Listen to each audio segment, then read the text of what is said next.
Hi, I am Michael Santos with Compliance Mitigation, and I'm enthusiastic to share with you another case study. Every single day, we find more cases of non-criminogenic people that make decisions on the job, and it leads them into challenges with either government investigations or potentially, for many, charges of white-collar crime. Today, we're going to hear about a Ponzi scheme in diamonds and cryptocurrency. You can download this and go through the entire process of our free trial if you just click on the free trial section in our sidebars so that you can learn a little bit more about how you can position yourself, your company, your team members for compliance and avoid government investigations, avoid charges for white-collar crime, hopefully also prepare for leniency in the event that one of your teammates does something that exposes your company to some problems. We're going to be discussing wire fraud, relevant conduct, loss amounts, restitution, Ponzi schemes, substantial assistance. All of these are terms that you should be thinking about if you are in business, because prisons we fill our prisons with people who are really not criminogenic, but they do something on the course of their job that results in them becoming the target. So here's the situation. A businessman raised capital from investors. He promised those investors that he had assets to guarantee their investment, even though he did not have the collateral that he represented. The businessman also promised to pay investors a high yield. When his scheme began to fail, he launched another deceptive fraud to lure in new investors. Rather than use funds appropriately, he relied upon new investor money to repay old investors and to fund a lavish lifestyle. Those crimes represent a classic Ponzi scheme. And the Ponzi scheme led to more than $20 million in losses for investors. It led to a lengthy federal prison sentence. And we want to help people understand how to recognize Ponzi schemes so that they don't get involved in the middle of one where they can have some real problems. So this is just something I want you to be aware about. I want you to learn from this process how to describe behavior that could lead to charges for wire fraud, what relevant conduct is going to mean in a sentencing situation, and really just position yourself to avoid all of these kinds of complications. So what is the state of the industry? Well, here it is. Many entrepreneurs don't appreciate how their business decisions can lead to government investigations and criminal charges.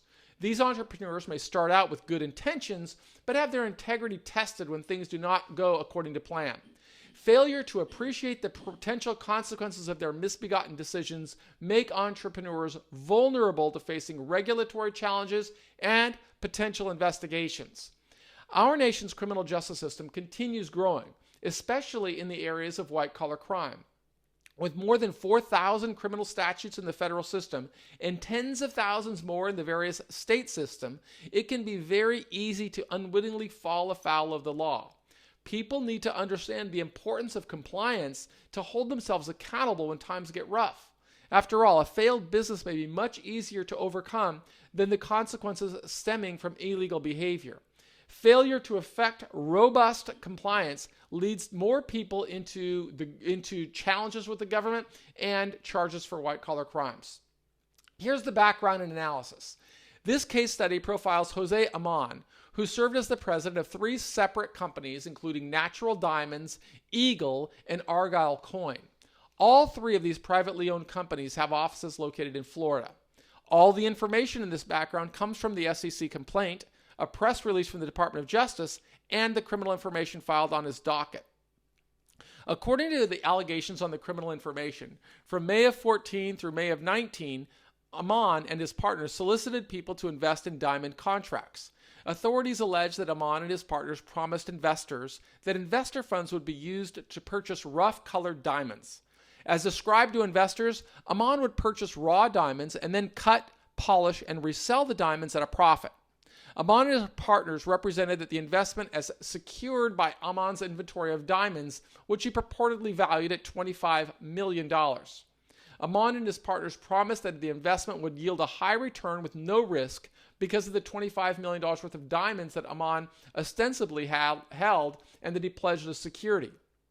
That security, however, never existed. While Aman and his partners may have originally intended to execute on the business model, they ultimately failed. And the glaring absence of the $25 million in security ensured that the companies would eventually lead to its demise. According to the information, Aman's personal financial problems made it so he rarely used investors' money to purchase rough diamonds. He then never cut, polished, and resold those rough diamonds. To conceal the fraud from investors, Aman allegedly made what he represented an interest payments to investors by using new investors' money to pay older investors. Authorities commonly refer to this practice as a Ponzi scheme, named after Charles Ponzi, the first person to notably pull one off. According to the charging document, at the end of the investment period, Aman and his partners would convince the investors to reinvest their money. And in so doing, Aman and his partners falsely claimed that the investors had the full value of their investments to put into new deals. The conspirators then provided sham reinvestment contracts to the investors. This tactic helped Aman and his investors buy time to identify new investors and additional money that they could bring into the scheme. Authorities allege that when the scheme appeared on the verge of collapse, Aman set up new businesses, Argyle Coin, including Argyle Coin LLC. This new company purportedly intended to develop a cryptocurrency token that would be backed by diamonds. Aman solicited new investors for Argyle, again promising high rates of return with no risk. Aman allegedly used only a fraction of the money received from Argyle investors to develop a cryptocurrency token. He otherwise used the vast majority of new investor funds to pay interest to the earlier investors and to benefit the conspirators. Argyle Coin never completed development of a diamond-backed cryptocurrency. During the course of the Ponzi scheme, Aman and his partners collected more than $25 million from hundreds of investors. Aman allegedly used the new invested money to make interest payments to prior investors. He further used the new invested money to pay business expenses, to pay commissions to the partners, and to support a lavish lifestyle. Government documents reveal that Aman and his partners made substantive material misrepresentations to investors. Prosecutors claimed that Aman and his partners did so in order to further their scheme to defraud investors that provided him with the capital. Aman's partners have not been criminally prosecuted. They may have fully cooperated with the federal government against Aman in order to avoid criminal charges. Co-conspirators commonly provide information against a more culpable defendant like Aman in order to qualify for leniency or more favorable treatment. Jose Aman pled guilty to one count of wire fraud. Had he gone to trial, the government may have filed a superseding indictment with additional charges to secure a harsher sentence. Moreover, the judge could possibly have sentenced Aman to a longer sentence after losing at trial for failure to accept responsibility and express remorse. The United States probation officer created a pre-sentence report, known as a PSR, calculating the loss amount at $25 million. That PSR and the loss amount influences the federal sentencing guidelines, which serves as a framework for a judge determining a sentence. The PSR presented by the probation officer also identified Aman's relevant conduct. Relevant conduct can lead to a sentence enhancement because it shows the defendant's mindset, his role, and the sophisticated means he may have used to entice victims. The PSR is not a matter of public record, as it contains sensitive information.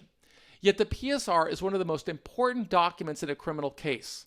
It should be carefully reviewed by the defendant and his attorney so that timely objections can be filed to avoid a higher sentence. The judge will review the PSR prior to sentencing, and the document will influence the sentence imposed. Aman fully cooperated with the government, but he did not receive any benefit from the cooperation at sentencing. In some cases, the government may file a motion known as a 5K1 if the government determines that the defendant has provided substantial assistance.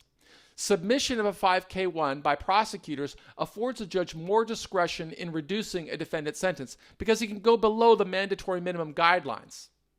In this case, a federal judge sentenced Aman to 84 months of imprisonment, 3 years of supervised release, and $23,866,340 in restitution.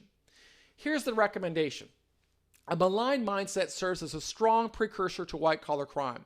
We're going to need to remind business owners and employees of the consequences that may arise from wrongful actions, because this is what can persuade a person to make better decisions in the course of their work and really understand how easily their decisions can lead to problems with the law.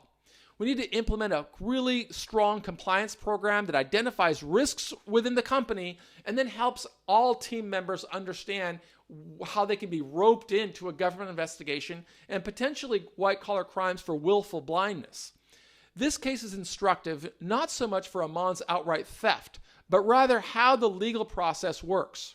Aman's co-conspirators did not get indicted or subjected to any legal repercussions.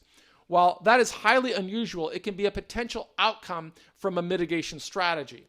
Even Aman, the ringleader, received a relatively light sentence considering the $20 million loss amount in restitutions. He agreed to cooperate, accept his guilt, and expressed remorse, which likely served to reduce his legal consequences. Now, our team at Compliance Mitigation, not only we've gone through massive investigations, but we've also gone through prison and served time alongside many people like Aman. That's why we try to work to help individuals avoid criminal prosecutions and avoid government investigations with good compliance or good mitigation strategies. Visit us at Compliance Mitigation because we want to help you. Our motto, we did the time so you won't have to. I'm Michael Santos and hope to hear from you. Thank you.